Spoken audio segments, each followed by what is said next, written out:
Bueno, ¿se ve bien la presentación ahí?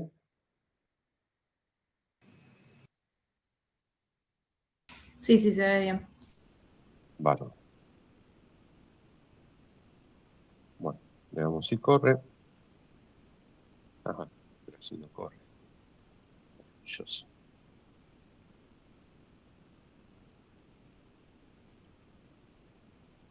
Eh,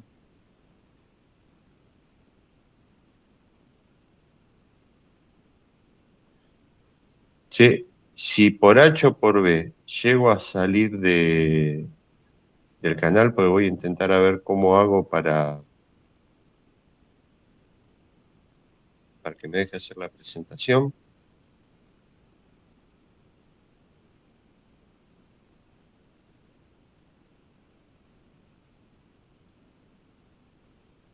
Che, corría lo más bien y cuando puse para grabar dejó de minuto.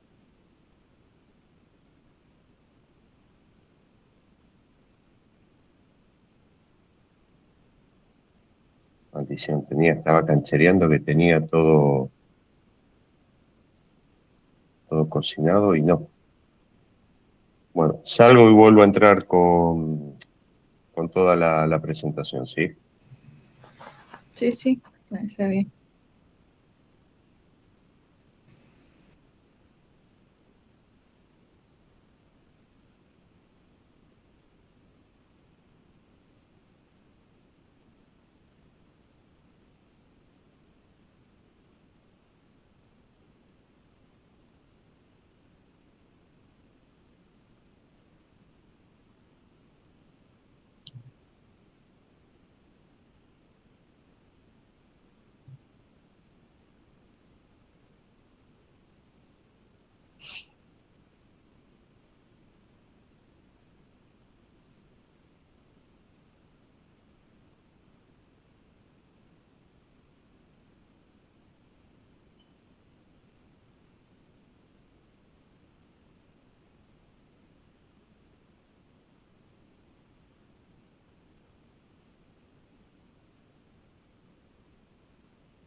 No sé si soy yo, pero no lo escucho.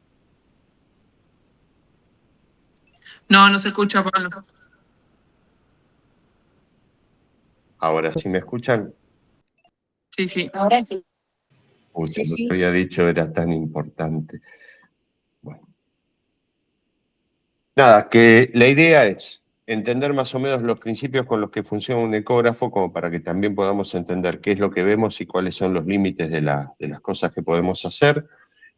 Y el concepto, si bien en una sola foto se muestra otro modelo de ecógrafo por otra razón, todas las imágenes que se van a ver fueron tomadas con un equipo igual al que tenemos en el servicio. ¿Está claro? Cuando Ok. Cuando hablamos de ultrasonido estamos hablando de un rango, tenemos que tener en cuenta que el rango auditivo va entre los 20 y los 20.000 Hz. Cuando hablamos de Hz, hablamos de frecuencia, de ciclos por segundo. Los equipos médicos en general utilizan a partir de los 2 MHz en su gran mayoría. Y lo que tenemos que tener en cuenta es que el sonido es un fenómeno mecánico, por lo tanto requiere un medio para desplazarse. ¿Esto qué quiere decir? Yo cuando hablo de radiación ionizante, la radiación ionizante, hago una placa de tórax, esa placa, el rayo atraviesa el vacío e impacta contra el objeto que yo le disparé. El sonido no se transmite si no tiene un medio que favorezca, y la velocidad con la que ese sonido se transmite va a estar en relación con la densidad del medio en el cual viaja.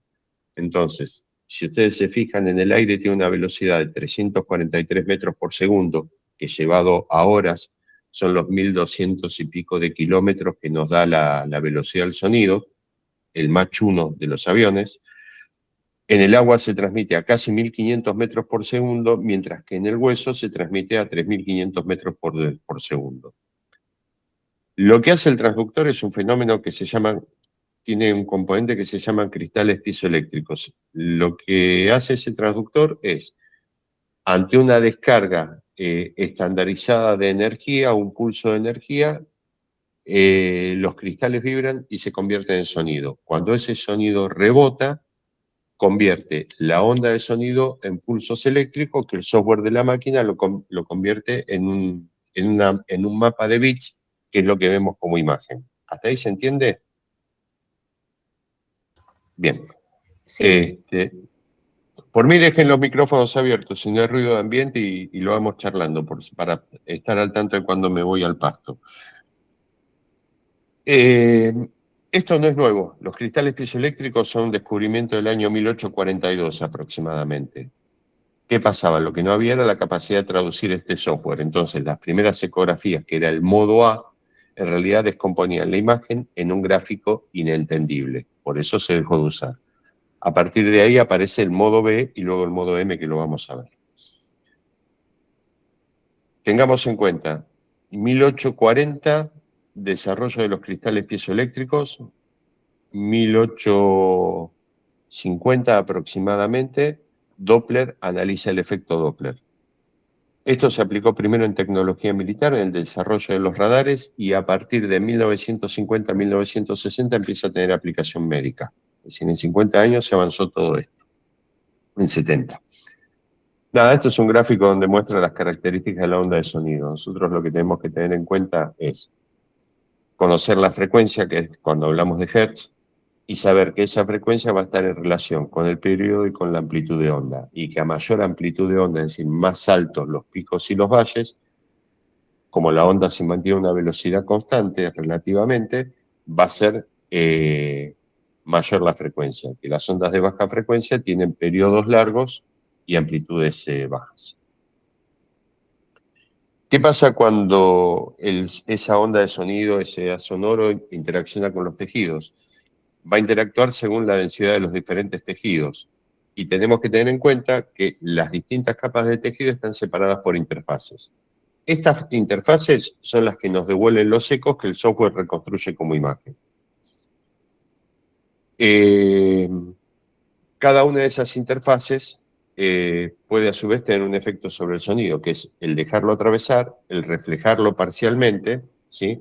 O el desviarlo. Eso es lo que vamos a ver después, que es lo que se llama cuando atraviesa, cuando hace refracción completa, que captamos el sonido completo y tenemos los bits más vívidos. Cuando atraviesa, que es un medio líquido, vemos el negro, por ejemplo, una vejiga llena, que vemos todo el contenido negro, es porque el líquido pasa y no vuelve. ¿Tá? Y lo que tenemos que tener en cuenta es que cuando el tejido posterior es más denso que el anterior, la parte reflejada va a ser mucho mayor que la transmitida. Y lo mismo, y al revés, cuando se invierte la relación entre densidades. Eso explica por qué, por ejemplo, cuando hacemos un ecofaz, vemos el borde nítido de la vejiga y después el negro. ¿Hasta ahí se entiende? Sí. Lo que vemos acá es cómo se comporta el sonido en las diferentes densidades de tejidos, ¿sí? Y sobre todo lo que yo les decía, cuando el sonido se transmite, cuando hay reflexión, cuando la reflexión es especular, es decir, genera un ángulo, ¿sí? Cuando hay refracción, es decir, no sigue la línea del haz, sino que cambia de ángulo. Es lo típico que vemos en el vaso de agua cuando ponemos el lápiz que se ve quebrado. Bueno, eso es un fenómeno de ondas de luz.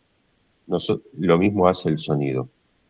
Y hay un fenómeno que tenemos que tener en cuenta, que es lo que se conoce como scattering, que es cuando chocamos con un cuerpo demasiado pequeño y de alta densidad, el rayo se dispersa, el haz de sonido se dispersa en todas direcciones, con lo cual disminuye la captación.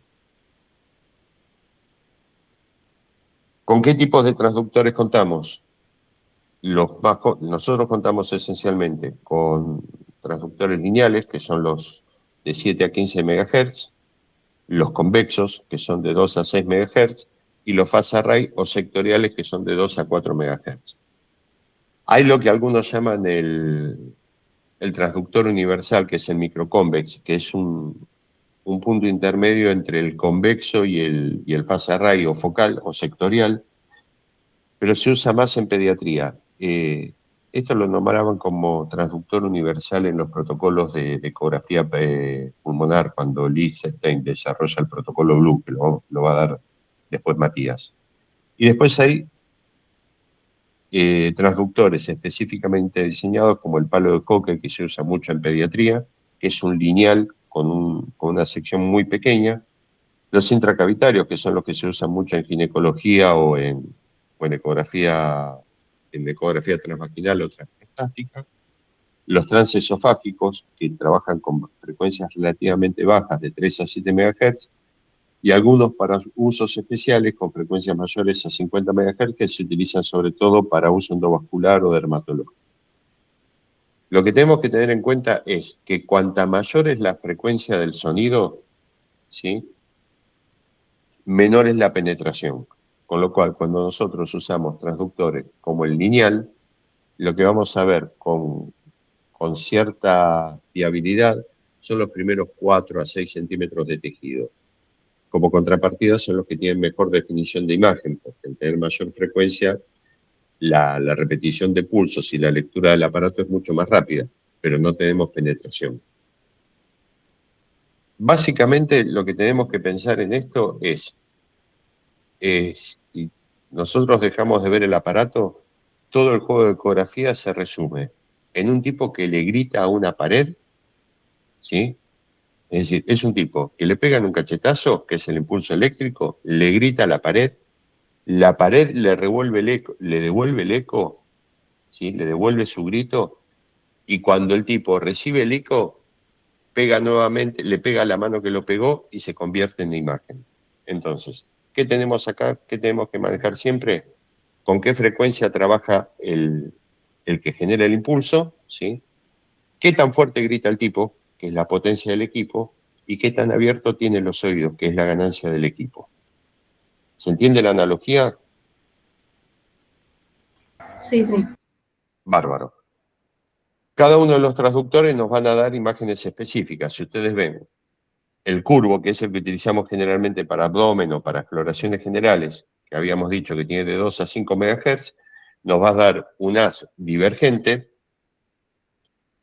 y lo que tiene es buena definición en profundidades o en lugares con muchas interfaces, como es el abdomen. Imágenes en modo B, el lineal, que nos va a servir sobre todo para pulmonar, vía aérea, para vaina de nervio óptico, justamente porque necesitamos poca profundidad y alta definición. Nos va a dar un patrón lineal que se puede modificar con software, pero el patrón original es este.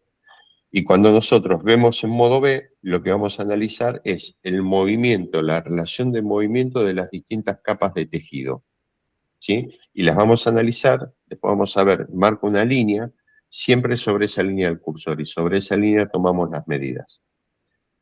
El sectorial o phase array es básicamente un transductor de baja frecuencia con un haz de origen demasiado pequeño y mucha dispersión. ¿Por qué? Por lo que busca es analizar sectores muy puntuales, muy pequeños, son de utilidad para hacer ecocardiografía. Se puede ver abdomen perfectamente, pero vamos a tener un campo de visión menor. Y el otro uso, cuando lo utilizamos específicamente en 2 MHz, es para hacer el Doppler transcraneal en versión dúplex. Lo que tenemos acá es la combinación de un ecocardiograma, ¿sí? Lo van a ver después con Fernando, en lo que se llama un corte paraesternal, que pasa a nivel de las válvulas mitrales, y fíjense que sobre la línea que se ve en modo B, que no sé si se puede ver que es esta, traza la medida. La medida que estaba trazando acá es en la sístole la distancia entre el septum interventricular y la valva interna de la mitral, se llama distancia mitroseptal y da una idea de fracción de acortamiento cardíaco. Esta es una imagen en modo M tomada en un paciente con una neumonía con derrame. Si ustedes se fijan acá van a ver claramente el diafragma, el hígado, el pulmón hepatizado, y van a ver algo que es clásico, que es el signo de la medusa, el pulmón flotando en líquido. ¿Notan alguna diferencia con esta neumonía con derrame? Tenemos el diafragma acá, tenemos el pulmón hepatizado acá, el derrame todo alrededor. ¿Qué le ven de diferente a esta ecografía respecto a la otra?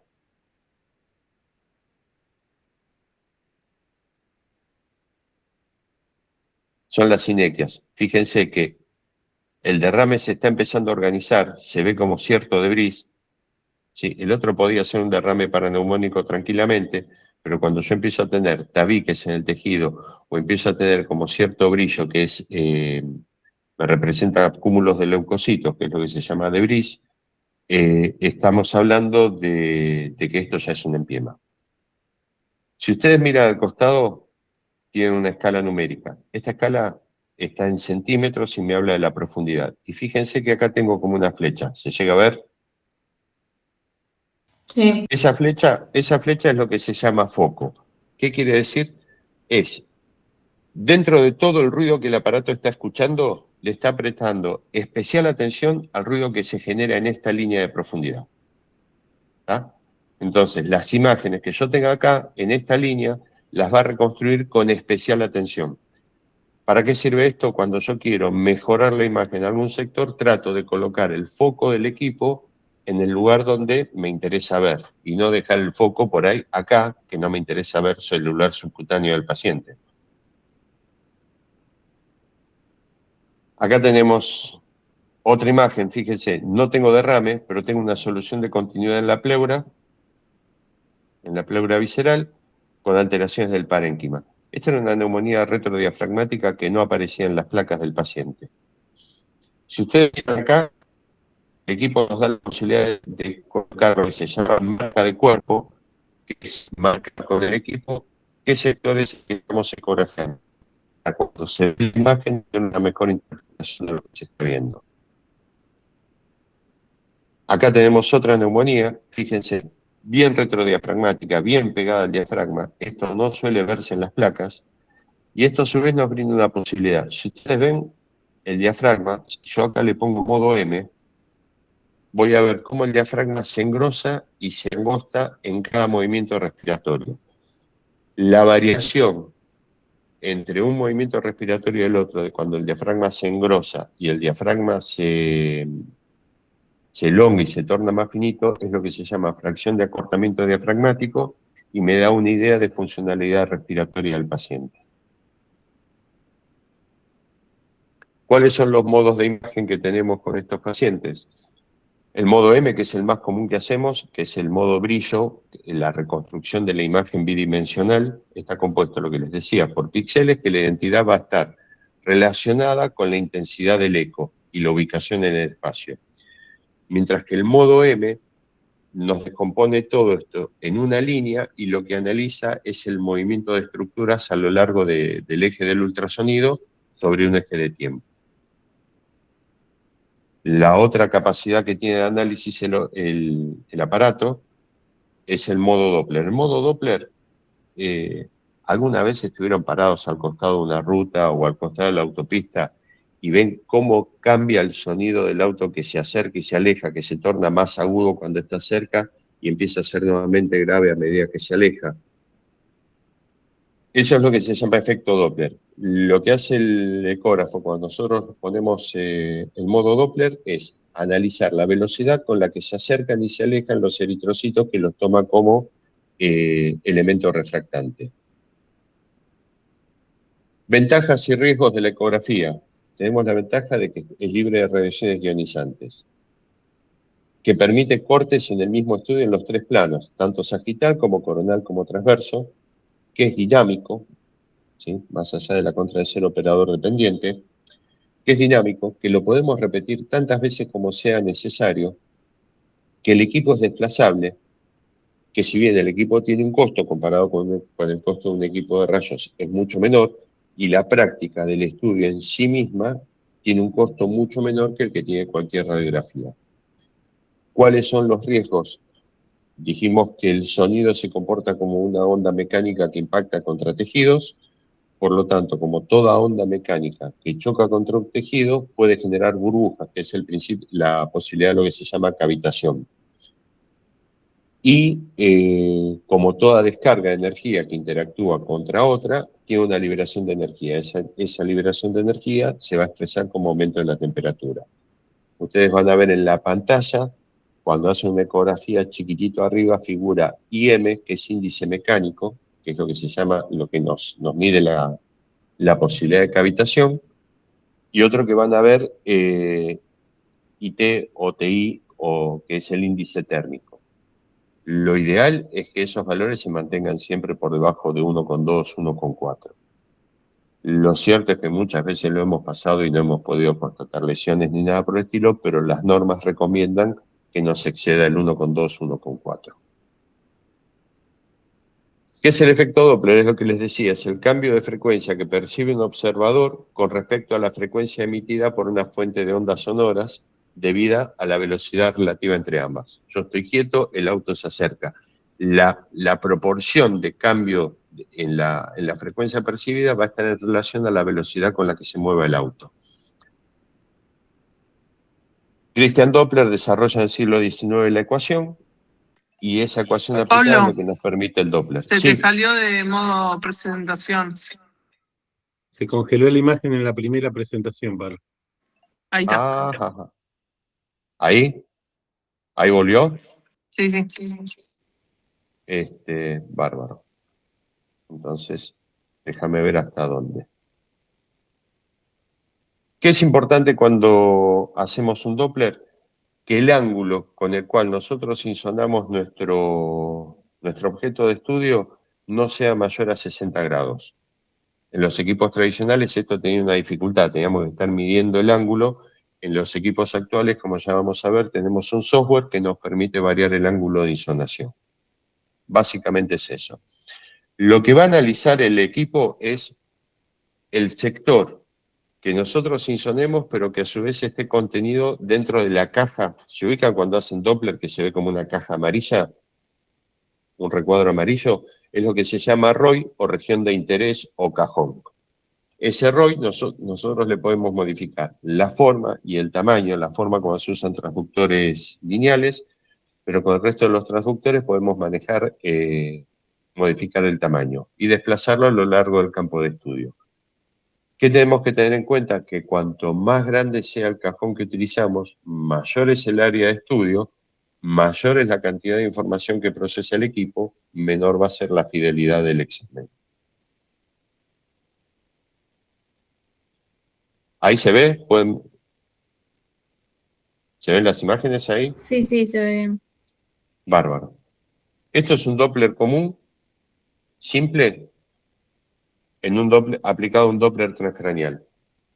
¿Ven el cajón del Doppler? ¿Sí? Y lo que estamos viendo es tronco cerebral, que es esta, vamos a llamarla mariposa, no es partida como les gusta a los que escriben los libros de textos, pero con el polígono de Willis irrigándose. La codificación estándar del Doppler es que no es que rojo es vena y azul, que rojo es arteria y azul es vena, como me han dicho el lunes una médica de la guardia. Es todo lo que se aleja del transductor se va a ver en color azul. Todo lo que se acerca hacia el transductor se va a ver en color rojo. ¿Por qué vemos naranja? Porque lo que si ustedes se fijan en las velocidades de referencia en centímetros sobre segundos, o metros sobre segundo, como ustedes quieran, cada uno tiene su escala, no contiene las velocidades que yo estoy analizando. Entonces aparecen estos fenómenos de reverberancia, que es lo que se conoce como fenómeno de aliasing.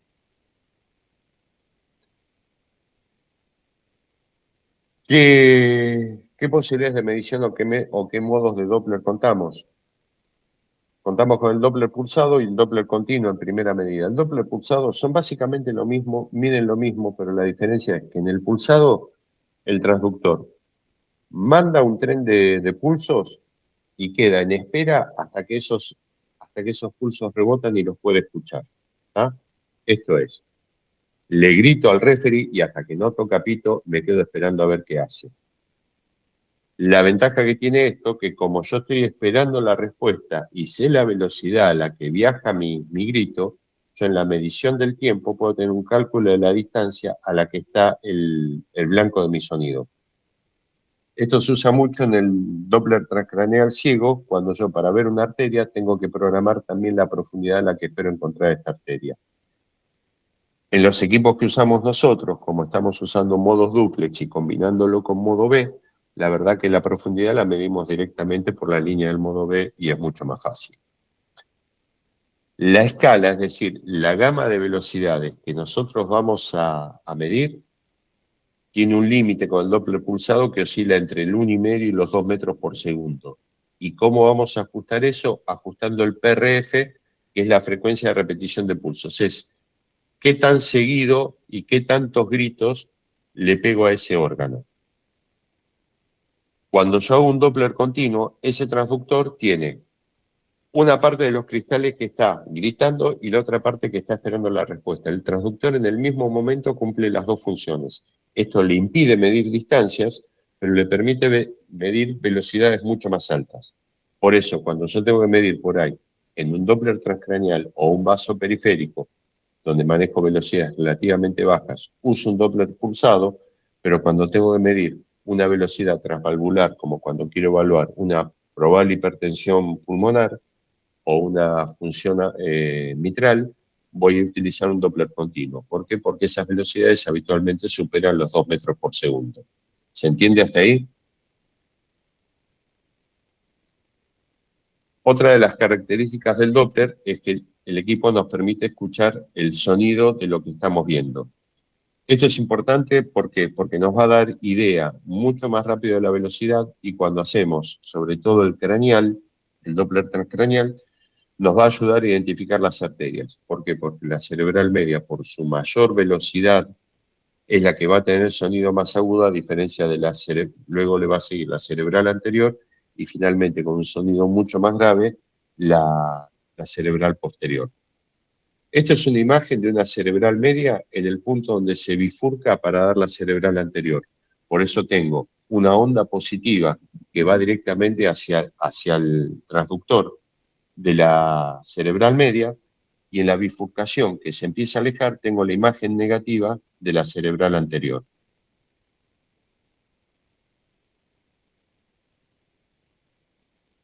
¿Escuchan el sonido? No, no se escucha. Por lo menos yo no lo escucho. Vamos a intentarlo de nuevo, a ver si le puedo dar un poquito más de volumen. Esto es todo lo que puedo hacer.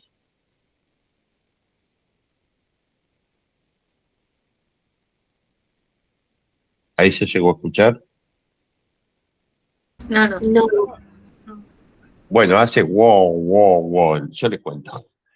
Nada, lo vemos en el servicio. Van a ver que el Doppler tiene una función donde se ajusta el volumen y es importante que lo usen alto de forma tal que ustedes puedan escuchar qué es lo que están viendo. ¿Qué característica tiene lo que estamos viendo? Las velocidades son bajas. Entonces, o es de un pibe muy chico o es de una persona que está haciendo un hipoflujo cerebral más allá de que no tenga patrón de hipertensión endocraniana.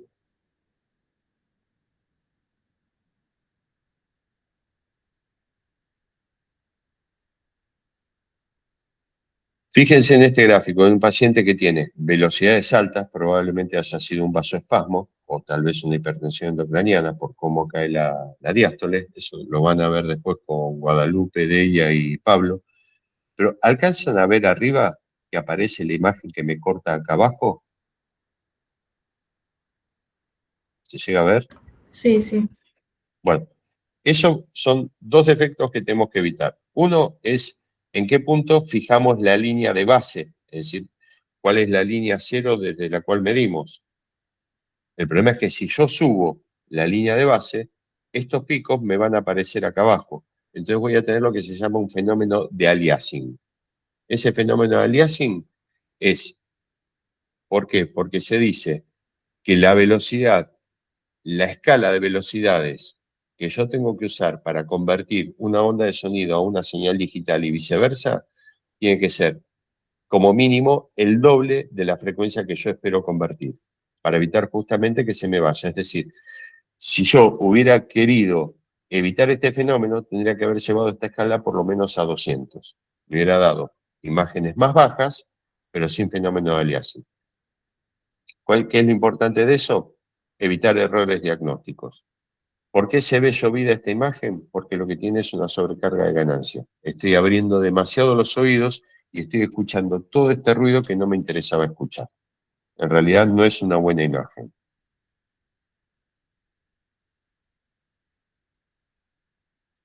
¿Eso se escuchó? No. Bueno. Nada más compartís tu pantalla, los sonidos no los escuchamos. Bueno, entonces, nada, se los mostraré uno por uno a medida que nos vayamos viendo. O después, en todo caso, creo que tengo los videos bajados, si todavía no los borré, se los paso al grupo para que puedan escuchar los sonidos. Esto es lo mismo, son Doppler transcraneales. Fíjense el pico sistólico que hace, la abrupta caída y la casi nula diástole. Estas son imágenes de pacientes con hipertensión endocraniana. ¿Cómo sé que tiene hipertensión endocraniana? Porque cuando hago la medición, aparte, tengo un índice de pulsatilidad de 3,10, cuando el índice de pulsatilidad tiene que estar entre 0,7 y 1,2 y no debería superar el 1,25. Fíjense que aparte tengo un pico sistólico de 125, cuando a partir de los 120 yo estoy hablando de vasoespasmo, no importa, son cosas que vamos a ir viendo. En un paciente que no está ni siquiera taquicárdico pese a tener trastorno de la circulación cerebral. ¿Cuáles son los parámetros básicos que vamos a cargar cuando hacemos un Doppler pulsado o un Doppler continuo? Uno es el volumen de la muestra. Llegan a ver acá que viene la línea sobre la cual estamos midiendo. Tengo el cajón del Doppler, tengo la línea sobre la que estoy midiendo. ¿Ven que acá hay dos líneas que cortan? Sí. ¿La llegan a ver ahí? Bueno, eso es lo que se llama cajón de muestra. Yo ese cajón de muestra con el equipo lo puedo graduar entre 1 milímetro y según el equipo hasta 1 centímetro, no importa. El equipo va a hacer la medición del Doppler pulsado o del Doppler continuo en el espacio, en el volumen de muestra delimitado por ese cajón. Eso es lo que se llama volumen de muestra. ¿Cuál es el problema? Cuanto más chico sea el cajón, mejor me tengo que ubicar, ¿sí? Más difícil ubicarme. Cuanto más grande el cajón, estoy captando demasiada señal, voy a perder fiabilidad del equipo y puedo estar agarrando señales que no me interesan.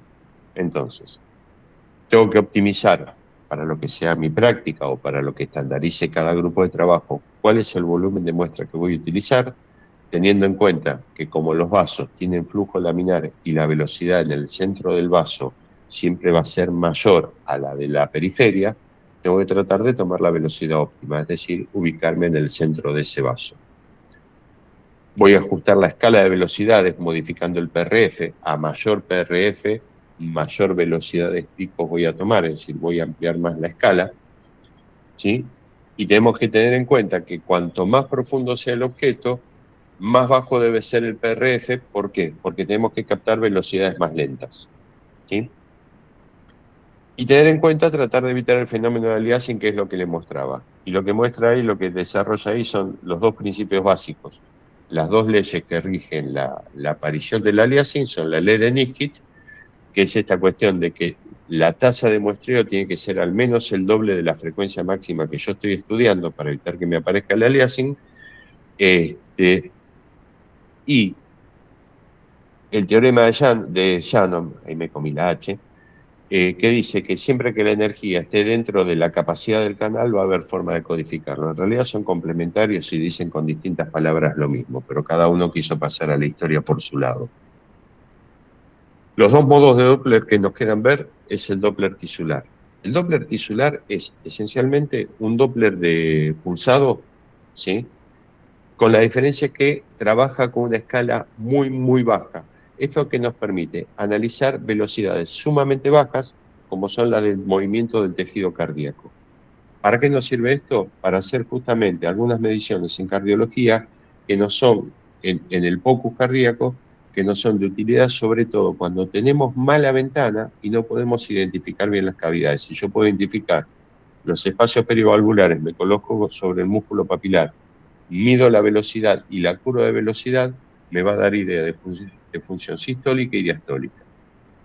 El equipo que nosotros tenemos tiene la función Doppler tisular. En los equipos que no lo tienen, si lo quieren hacer en otro lado, tienen que colocar el PRF en el mínimo posible, ¿sí? Como para trabajar con la velocidad más baja posible, y eliminar los filtros de pared, que en el software nuestro lo elimina automáticamente. El Doppler de potencia, en cambio, es un modo de Doppler que registra velocidades en color, es un Doppler color que registra muy bajas velocidades, pero justamente al registrar muy bajas velocidades no nos da idea de sentido de circulación.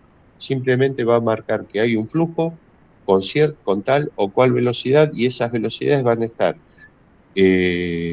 graficadas en tonos, generalmente en escalas del marrón o del naranja. Eso es todo lo que necesitamos entender básicamente de qué se trata lo que hacemos. ¿Se entendió? ¿Quedó claro hasta acá? ¿Hay alguna duda? No, tus palabras son muy técnicas, pero se entiende. No, trato de que sea lo menos técnico Sí. posible. No, pero está bien porque hay que incorporarla. Por ahí lo que Lo que tengo duda, viste que yo soy kinesióloga aparte de médica, y Mm. tengo duda de este efecto de cavitación. Nosotros lo aprendimos por regla en el primer año de la carrera, mira que ya hace más de 20 años soy kinesióloga, de que no podíamos hacer ultrasonidos sobre hueso, porque el dolor óseo que generaba la cavitación era muy difícil de tratar después. Y no sé si tuviste experiencia de que esto llegue a pasar haciendo eco repetida, aunque no creo, yo nunca lo escuché, pero bueno, no sé. Yo ni siquiera he leído reportes de casos. Ok, El tema, tanto lo de la cavitación como lo de lo de manejar el aumento de temperatura en los tejidos, hasta donde yo leí, que tal vez no sea mucho, son consideraciones más teóricas que prácticas y son señales de alarma como tener una alerta de que puede pasar esto. ok. Eh, Nosotros, ¿eh? los kinesiólogos, cuando aplicamos ultrasonidos sobre los tejidos, más que nada favoreciendo esta vibración que produce y favorece todo lo que es, digamos, mejorar los fluidos en el tejido y todo lo que es lo mecánico de la fibra muscular, evitamos, por ejemplo, el esternón, las escápulas, las apófisis espinosas, porque si vos pones el eco, se siente que te vibra el cabezal cuando lo agarrás, ¿viste? Sí. Que en este caso no se llama cabezal, acá se lo menciona como transductor, lo pero mismo. se siente un montón la vibración. Como no soy tan avesada en eco, no sé si te pasó Sí, a vos pero ¿con qué aplicando. frecuencia estás trabajando? Claro, Alejo? por ahí es por eso, pero vos ahí mencionaste que tenía una profundidad de 4 o 5 centímetros, que es más o menos Pero bueno, puede ser que haya diferencias, ¿no? Entre Ojo, el terapéutico del diagnóstico. me parece que hay diferencias. Lo Lo voy que a tendríamos leer que ver, así me saco la duda, ¿sabes? Porque me interesa fíjate con qué mucho. frecuencia trabajamos Claro, en el gracias. terapéutico. Vamos Dale. directamente a los comandos básicos del equipo que tenemos. No vamos a meternos en modo cine ni en ninguna cosa rara, ¿sí? Lo que tenemos que ver estrictamente para hacer un ECOFAS, para hacer un Doppler pleural, sobre todo para identificar los pacientes, ¿sí? Nosotros tenemos que tener en claro, uno, cuando guardamos la imagen, identificar al paciente por una cuestión legal, ¿sí? Por una cuestión administrativa, porque lo que estamos trabajando es que se puedan facturar las ecografías que se hacen en el shock, y si yo no las tengo grabadas con un paciente identificado, ¿a quién le facturo ese trabajo? Que es lo que después vemos en esa miseria que se llama SAMO, pero que es mejor que nada. Tenemos que tener en cuenta la selección del transductor. Este equipo tiene la ventaja que tiene software preseteados para distintos estudios con el mismo transductor. ¿Eso quiere decir que tengo que trabajar obligatoriamente con eso? No, yo a partir de ahí después con los ajustes lo puedo llevar para el lado que se me dé la gana. tenemos que tener en cuenta ajustar la ganancia y la ganancia sectorial, que es lo que vamos a ver los focos, que ya lo tratamos y lo vamos a charlar, verificar la profundidad, es decir, ajustar la profundidad a la que queremos hacer el estudio, manejar la función zoom como para poder ver mejor las cosas, y el resto ya básicamente lo vimos. Después vamos a hacer un chiquitito de la grabación y todo eso, y cómo editamos y exportamos las imágenes. Este es el equipo que tenemos nosotros en el hospital, nada más que está en una mesa y no tiene el cabezal multitransductor, tiene puesto el transductor único. Si ustedes se fijan, este es un Mindray MX6, que es el que tenemos en la terapia en el Churruca. Lo importante de esto es que los bandos están agrupados por función. Ganancia y ganancia sectorial, modos de imagen, profundidad, congelación, y después todos los modos de identificación del paciente. Lo que varía de marca en marca es los pasos a seguir, pero no varían los comandos ni las funciones de los comandos. Lo que hay que conocer de cada marca es cuál es el aceite, hablando en criollo. Con nuestro ecógrafo puntualmente, generalmente está en este modo de imagen. Estos dos que están acá nos permiten dar vuelta a la imagen para arriba o para abajo, o cambiar de lugar, dar vuelta al punto de referencia. ¿Para qué nos es útil esto? Cuando tenemos que poner una vía ecoguiada, nosotros podemos acomodar la imagen de tal forma que teniendo el ecógrafo delante nuestro, la progresión que nosotros vemos de la aguja sea exactamente el movimiento que hacemos nosotros y evitar complicarnos. Tiene puesto un transductor. ¿Esto tiene que ver con los planos? No, los planos los vas a elegir vos con la rotación del transductor.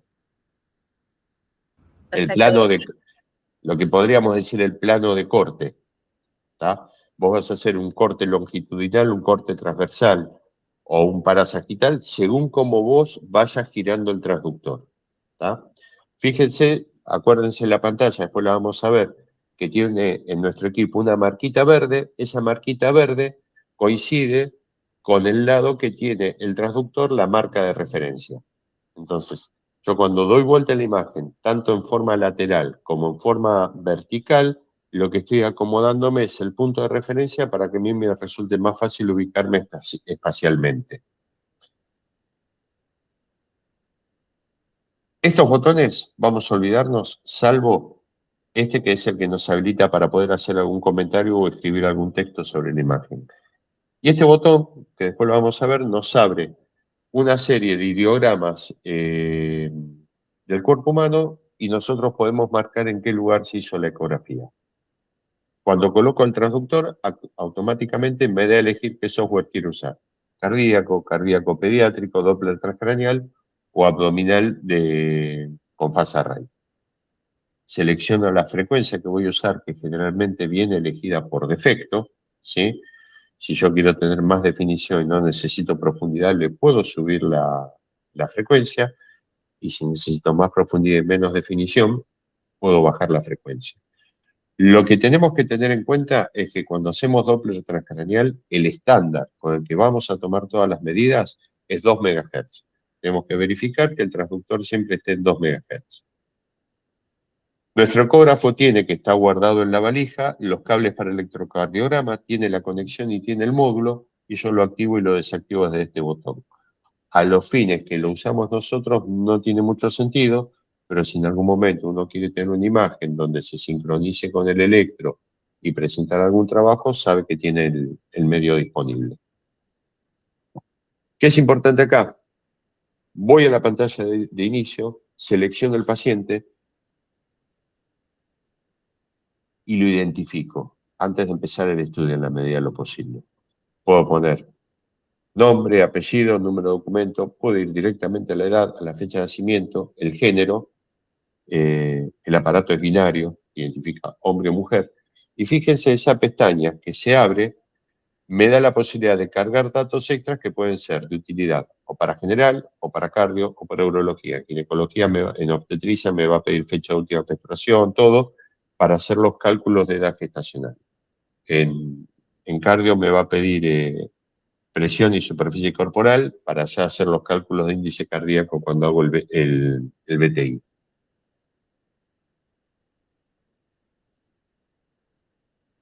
Cuando nosotros usamos el equipo del hospital, como tiene un cabezal multitransductor, que es el que está enchufado al equipo y a su vez enchufa todos los transductores atrás, me va a aparecer esta pestaña donde yo selecciono directamente desde acá el transductor.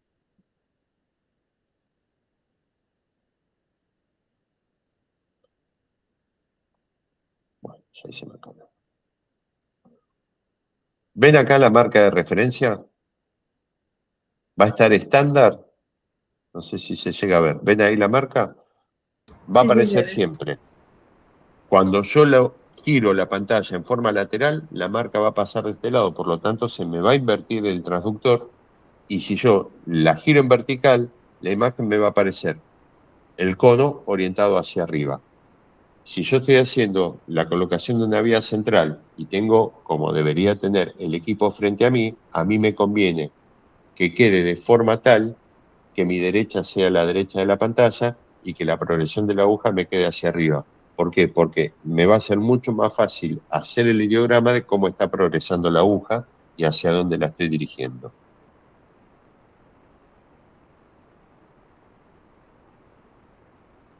Ahora, esa Cambia. función es de este modelo en particular, ¿no? La tienen todos los equipos.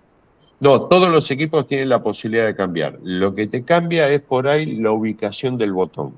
En el Mindray que ustedes vieron, esa función está metida entre todas esa serie de botoncitos que estaban arriba y tenés que hacer cambio de un renglón a otro para ir a una función. Realmente es un quilombo. Perdón, realmente se complica la maniobra. Lo que tiene este ecógrafo que a mí me gusta y que yo jorobé tanto para que lo tengan, es que es sumamente intuitivo, simple el manejo, y así todo te da acceso a cualquiera de los software de cálculo y todo que te dan otros ecógrafos mucho más caros, pero en una forma mucho más intuitiva y amigable. Nada, me pareció, primero por costo y todo, que era lo ideal, lo que podíamos acceder, lo ideal dentro de lo que podíamos acceder. Fíjense, ahí lo pasé a modo M. Perdón, era el transductor lineal y ahí vamos al curvo. La profundidad y el foco que está puesto en 10. Cuando yo ajusto ganancias, lo que estoy haciendo es qué tanto escucho. Fíjense cómo la imagen se me va tornando más luminosa. Lo ideal es empezar con ganancias que van generalmente entre el 40 y el 70%. Después lo tengo que ajustar y tomar como patrón. En general se toma el hígado como órgano de referencia. Cuando tengo una buena visión del hígado, es más o menos con la ganancia que me voy a manejar. Fíjense, cuando yo opero las ganancias sectoriales, cómo se modifica en la banda de la imagen que yo estoy operando. Repito ahí. ¿Se alcanza a ver?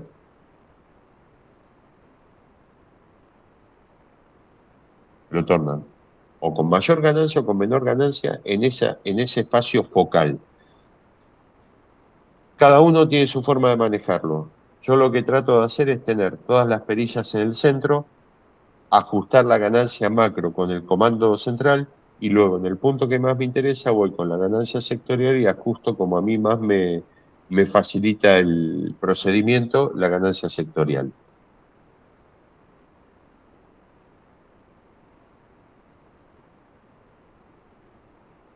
La posición de los focos se ajusta con el botón que dice posición de los focos, no es ninguna magia. Fíjense que esta pantalla tiene como varios circulitos abajo. Ahí estoy ajustando profundidad. Y si yo aprieto el botón de profundidad, entro en modo zoom. Es decir, el sector que me quede contenido dentro de la caja del zoom va a estar aumentado y me descarta el resto de la imagen. ¿Para qué es útil esto? Por ahí cuando yo personalmente lo uso mucho en un Doppler transcranial, cuando es muy chiquita la imagen, trato de ampliarla lo más posible y sobre ese punto hago zoom. Esta pantalla es deslizable. Si yo la voy corriendo mientras está operativo el equipo, voy a tener acceso a un montón de funciones más. Selección de filtros, seleccionar colores de pantalla, escalas de grises. La verdad que me parece que excede lo que estamos buscando ahora.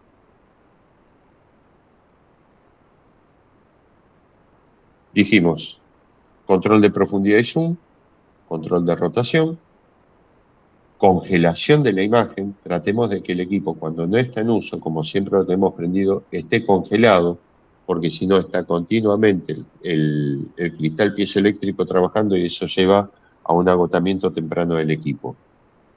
Lo que tenemos a continuación son el guardado en el equipo, el guardado en pendrive, tiene el ideograma bien claro, y la impresora, la conexión a impresora. Nosotros no tenemos impresora, me pareció que no tenía sentido tenerla, siendo que estamos digitalizando todo, ¿sí? Y lo que te ofrece acá es la posibilidad de trabajar 2 pantallas en simultáneo. Vos apretás este botón, te mantiene esta pantalla activa y la otra frisada, comparás la imagen, frisás, grabás y puedes grabar un comparativo. Te activa la del otro lado y si lo apretan 2 veces, vuelven a la pantalla original.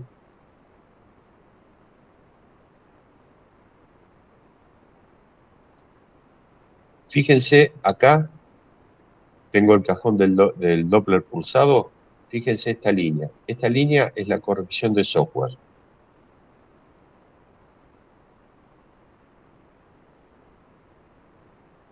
Cuando friso y aprieto acá, tengo el botón de medidas, me abre todo el paquete de medidas y me va guiando qué es lo que tengo que tomar. Y cada dato lo ingreso apretando Enter. Esa es mi mujer tomando mate.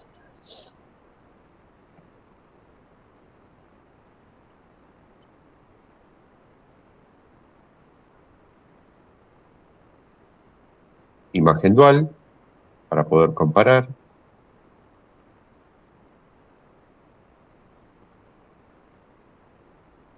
Ya vamos terminando.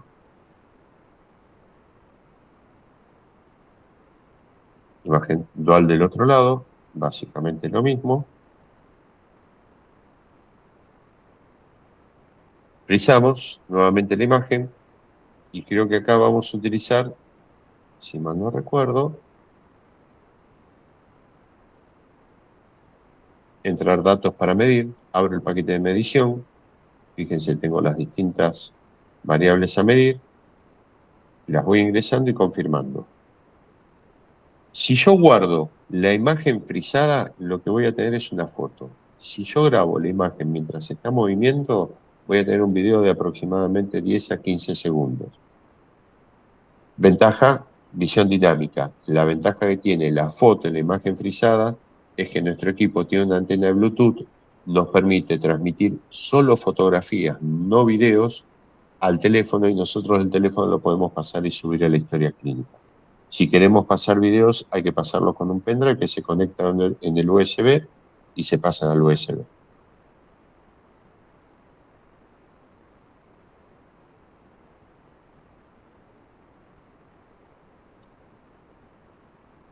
Esto es algo que es de utilidad. El botón que estaba arriba de profundidad, que tiene como una imagen de un caracol, me permite 2 cosas. Cuando estoy en modo M, no sé si se dieron cuenta que el haz, ¿sí? No está en el haz de que estoy insonando, sino que me permite girarlo. Eso hace por software, recompone la imagen y me permite realizar mediciones en un eje distinto al que estoy insonando. ¿Para qué me es muy útil esto? Cuando estoy haciendo ecografía, por ejemplo, en diafragma, que quiero evaluar función respiratoria del paciente o necesito evaluar un órgano al que no puedo colocarme en línea para insonar, yo puedo acomodar la línea con el Voltrac en la profundidad, la desplazo, la giro, la oriento perpendicular y voy a poder medir mejor cuál es el desplazamiento de esa estructura. Similar a esto, ¿se llega a ver? Ven cómo cambia el modo M. La idea no es que se lo memoricen, se lo aprendan, sino como que cuando vayan a hacer el estudio, que es uno graba haciendo las cosas, tengan idea de qué es lo que están viendo, nada más. Esto es lo mismo. Y lo que tenemos acá, que es lo que les hablaba, yo estoy haciendo un Doppler, supuestamente, fíjense que tengo un cajón ahí, cada vez que yo apriete el botón de giro, me va a dar giros de a 60 grados, si mal no recuerdo. Pero si yo quiero ajustar finito, voy acá a corregir ángulo y fíjense que la línea de medición se desplaza de grado en grado. ¿Para qué me sirve esto? Para tratar de que la insonación y la medición del Doppler sea no más de 60 grados, ¿sí? Y tener la mejor velocidad medible posible y disminuir el riesgo de error. Fíjense cómo me va modificando la escala a medida que yo voy corrigiendo el ángulo. En concreto, hay una anécdota que siempre me recordaban mis familiares mayores, que yo cuando era chiquito decía que quería ser mecánico y médico al mismo tiempo para arreglar a los autos y a las personas cuando chocaban. Lo que tenemos que definir cuando empecemos a usar el eco es si llevamos ese auto a arreglar, cómo nos gustaría que revisen el motor, sin ecografía o con ecografía. Nada, esto es todo. Es muy difícil tratar de ponerme en ese Gracias, lugar Pablo. con mis compañeros. ¿Se entendió? ¿Quedó claro? ¿Hay alguna duda? No, Sí, se excelente. entendió bárbaro, Doc. Sí. Vale. La idea de esto es que no salgamos sabiendo manejar ecografía con 15 o 20 charlas. La idea de esto es que cuando nos paramos ante el equipo no nos paremos ante un extraño, y la única forma de aprender esto es meterle mano y meterle mano. Los equipos es penoso que se rompan por mal uso. Sería inmensamente feliz que el equipo deje de funcionar por desgaste por uso, porque le sacamos el jugo a lo que tenemos. Y en el sacarle el jugo a lo que tenemos, beneficiamos pacientes. ¿Está claro? Sí, Doc. Bueno, gente, nada. Y si tienen alguna pregunta bien, yo no tengo mucho más. Era cortito. Hice bien, Connie, fue muy largo. No, justo como perfecto, Bien, cumplí. impecable. Bárbaro. ¿Alguna duda? Bueno, nada, Gracias, Pablo. yo ahora sí. No, por favor, gracias a ustedes. Si encuentro las imágenes, las subo al grupo para que puedan tratar de escuchar el audio más o menos de lo que es un Doppler pulsado, como para que lo puedan identificar cuando lo vean, ¿sí? Hola Pablo, ¿cómo estás? Hola, Sole, ¿cómo estás? ¿Qué decís? Todo bien, discúlpame porque justo me perdí los primeros minutitos. ¿Esto va a estar subido en algún lado para poder verlo de nuevo? Esto se está grabando, yo después le paso la grabación a Keller, se sube todo al canal del departamento de urgencia y cuando tenga los links lo subo al grupo de alumnos del curso. Buenísimo, muchas gracias. No, por favor. Bueno, ¿alguna pregunta más? Bueno, gente, recreo hasta la semana que viene. Gracias, Doc. Nos Gracias, vemos. Chao. Gracias. Chao, Pablo. Chao, chao, gracias a ustedes. Buen fin Nos de. vemos, hasta luego. Nos vemos. Chao, Hasta Pablo. luego.